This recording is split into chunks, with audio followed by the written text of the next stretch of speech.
चरण छूने का मतलब है पूरी श्रद्धा के साथ किसी के आगे नतमस्तक होना। इससे विनम्रता आती है और मन को शांति मिलती है। साथ ही चरण छूने वाला दूसरों को भी अपने आचरण से प्रभावित करने में कामयाब होता है।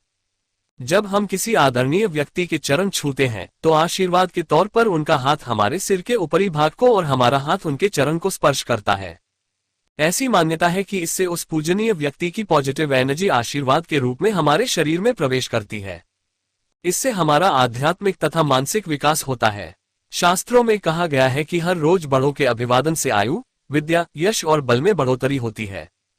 इसका वैज्ञानिक पक्ष इस तरह है, न्यूटन के नियम के अनुसार दुनिया में सभी चीजें गुरुत्वाकर्षण के नियम से बंधी हैं।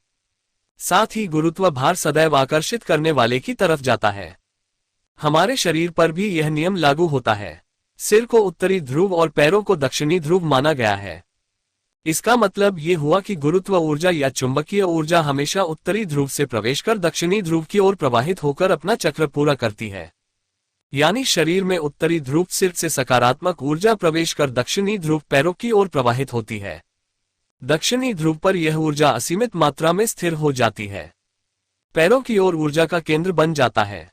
पैरों से हाथों द्वारा इस ऊर्जा के ग्रहण करने को ही हम चरण स्पर्श कहते हैं। चरण स्पर्श और चरण वंदना भारतीय संस्कृति में सभ्यता और सदाचार का प्रतीक है। पैर के अंगूठे से भी शक्ति का संचार होता है। मनुष्य के पांव के अंगूठे में भी ऊर्जा प्रसारित करने की शक्ति होती है। मान्यता है कि बड़े बुजुर्गों के चरण स्पर्श नियमित तौर पर करने से कई प्रतिकूल ग्रह भी अनुकूल हो जाते हैं। इसका मनोवैज्ञानिक पक्ष यह है कि जिन लक्ष्यों की प्राप्ति को मन में रखकर बड़ों को प्रणाम किया जाता है, उस लक्ष्य को पाने का बल मिलता है। यह एक प्रकार का सूक्ष्म व्यायाम भी है। पैर छूने से शारीरिक कसरत होती है। झुककर पैर छूने, घुटने के बल बैठकर प्रणाम करने या साष्टांग दंडवत से शरीर लचीला बनता है। आगे की ओर झुकने से सिर में रक्त प्रवाह बढ़ाता है, जो सेहत के लिए फायदेमंद है।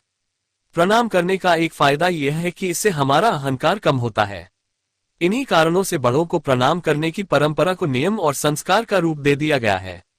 ध्यान रखने वाली बात यह है कि केवल उन्हीं के चरण स्पर्श करना चाहिए जिनके आचरण ठीक हो। चरण और आचरण के बीच भी सीधा संबंध है।